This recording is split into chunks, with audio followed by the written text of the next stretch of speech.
Уважаемые жители республики, добрый день, Бурлун. Сегодня состоялась очень важная встреча Президиума Государственного совета республики с экономическим блоком регионального правительства. Мы обсудили, как и какими конкретными инструментами будем обеспечивать достижение тех задач, тех целей, которые в 2019 году были обозначены в социально-экономической стратегии развития нашего региона. Поясню, почему эту встречу важно было провести именно сейчас. 5 февраля исполнилось ровно 3 месяца с того момента, как был утвержден новый состав правительства республики. На этот период мною была поставлена задача всем заместителям председателя правительства и руководителям министерств изучить ситуацию досконально и определить те приоритеты в работе по оздоровлению экономической ситуации в республике. Определить вместе с главами муниципальных образований, с деловым сообществом, с жителями республики точки устойчивого экономического роста. Подобрать потенциальных партнеров-инвесторов и обеспечить предлагаемые проекты современными инструментами поддержки федерального и республиканского уровня. С депутатами Госсовета мы договорились, что наша главная, наиважнейшая на сегодня задача – работа по созданию новых рабочих мест в приоритетных, несырьевых, высокотехнологичных и сервисных секторах. Речь идет о таких отраслях, как транспорт, логистика, переработка и создание новых композитных материалов, высокотехнологичная медицина, научные исследования и разработки, цифровые технологии.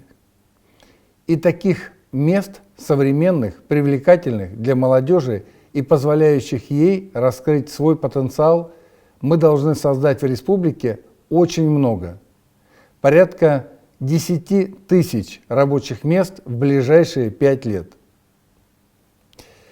Действующая стратегия социально-экономического развития республики до 2035 года была утверждена в апреле 2019 года. Главной целью развития в ней определено высокое качество жизни населения на основе устойчивого экономического роста, повышение конкурентоспособности и привлекательности региона и создание комфортной среды проживания. Эта цель поддерживается мной и новым составом правительства республики. Однако инструменты достижения этой цели требуют серьезного усиления. И вот почему. Прирост валового регионального продукта республики Коми за 2019 и 2020 годы на душу населения, а это порядка 13,5%, в общем соответствует тем темпам, которые закладывались целевым сценарием стратегии. Однако, при этом мы видим, что в расчете на душу населения рост реальных денежных доходов, доходов за минусом обязательных платежей по налогам, сборам, бремени обслуживаемых кредитов снизился в сравнении со значением 2017 года на 3,7%. При этом наибольшее проседание, 3%, пришлось именно на 2019 год. В 2020 году ситуация с реальными денежными доходами во многом оказалась скорректированной высокими годовыми выплатами в организациях, осуществляющих оптимизацию штата, ковидными выплатами в сфере здравоохранения, то есть источниками, на которые при планировании устойчивого долгосрочного экономического роста опираться ни в коем случае нельзя. Еще один очень тревожный показатель – среднегодовая численность населения. По итогам 11 месяцев 2020 года мы потеряли за счет миграции в другие субъекты и за пределы России чуть более 3000 человек. Хотя должен отметить, что темпы оттока населения в 2020 году снизились по сравнению с предшествующим периодом в 2,3 раза. Основные объемы снижения численности постоянного населения приходятся на 11 муниципалитетов, где проживает треть жителей республики. Эти районы и городские округа и в прямом, и в переносном смысле оказались на периферии стратегического планирования. Многие вне тех индустриальных и клиентоцентричных кластеров, которые были определены в 2019 году как важнейшие точки устойчивого экономического роста. И это требует скорейшей коррекции с точки зрения инвестиционных планов, обеспечения новых рабочих мест и сопутствующей инфраструктуры. Тот факт, что валовый региональный продукт республики на 40% формируется сектором добычи полезных ископаемых, заставляет задаться вопросом: а если экономика за пределами горнорудного и нефтегазового сектора, и если есть, то какова она? Сегодня с депутатами Госсовета, с членами правительства мы обсуждали то, что по сути эра нефти, газа и угля в их привычном понимании, как просто отрасли высокомаржинальной добычи, уходит. Отрасли, которые на протяжении нескольких десятков лет служили фундаментом экономики Республики Коми, начали трансформироваться. И это надо принять. Но это вовсе не означает, что не будет нефтегазовой отрасли. Она будет, просто она будет другой, с высокой долей переработки. Будет нефтехимия, композитная отрасль, будет углепластики, будет голубой водород, получаемый из газа и многие-многие другие составляющие. При этом мы понимаем, что трансформация нефтегазовой и угольной отрасли из просто добывающей в отрасли с высокой степенью переработки – это многомиллиардные инвестиции, требующие не одного года на перестройку. В последние месяцы много говорилось о той роли, которую могли бы играть в экономике региона те или иные налоги, генерируемые крупными предприятиями, работающими у нас на территории и формирующими доходы бюджетной системы России.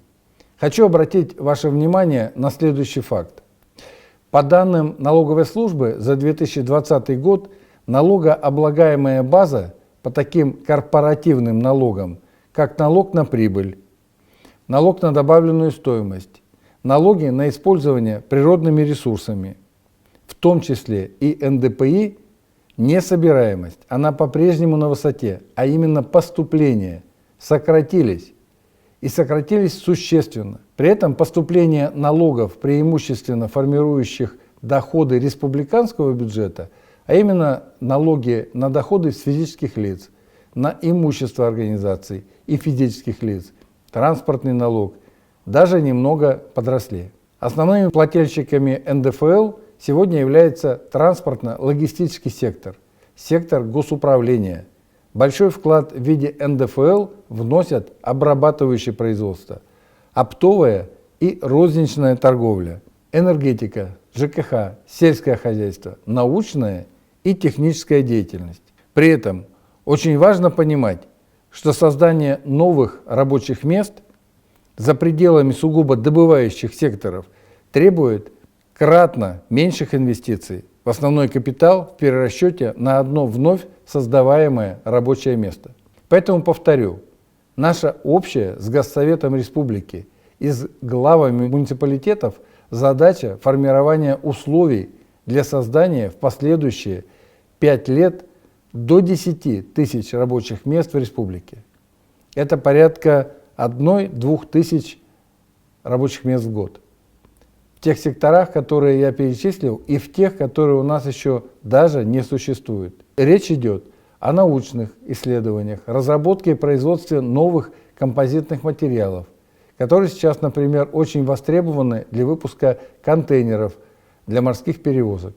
Разработка и применение аддитивных технологий и цифровое моделирование, например, в машиностроении, судостроении, приборостроении. Все, что связано с созданием роботизированных комплексов, с кибербезопасностью, особенно в транспортно-логистической отрасли, является не только перспективными с точки зрения продукции и услуг, но и максимально привлекательными для молодежи, которые мы должны предложить комфортные, современные условия для работы с достойной заработной платой и соответствующим социальным пакетом. Это необходимо, чтобы молодежь оставалась в регионе. И мы должны дать возможность молодежи для самореализации. Сегодня на встрече с депутатами мы очень подробно обсудили приоритетные секторы и отраслевые кластеры, на которые мы должны сделать упор. Экономический блок правительства познакомил коллег с теми эффективными инструментами федеральной поддержки, которые уже широко применяются, начиная с конца прошлого года. Мы также договорились, что первым шагом в реализации намеченных планов станут совместные стратегические сессии по каждой отрасли, по каждому муниципалитету и по каждому приоритетному кластеру. Эти встречи мы проведем с участием и народных избранников, и представителей общественности, и предпринимателей. Делаем мы это для того, чтобы учесть мнение всех, чтобы совместными усилиями уточнить новые точки роста и необходимые меры государственной поддержки. Уважаемые жители республики, это все, о чем я хотел рассказать вам сегодня. На самом деле это очень важный раздел нашей работы. Он важен потому, что от того, как мы его спланируем, будет зависеть завтрашний день нашей республики, наш с вами день. И мы его должны спланировать так, чтобы этот день завтрашний был лучше, чем вчерашний. Всего вам самого доброго, берегите себя. До следующих встреч.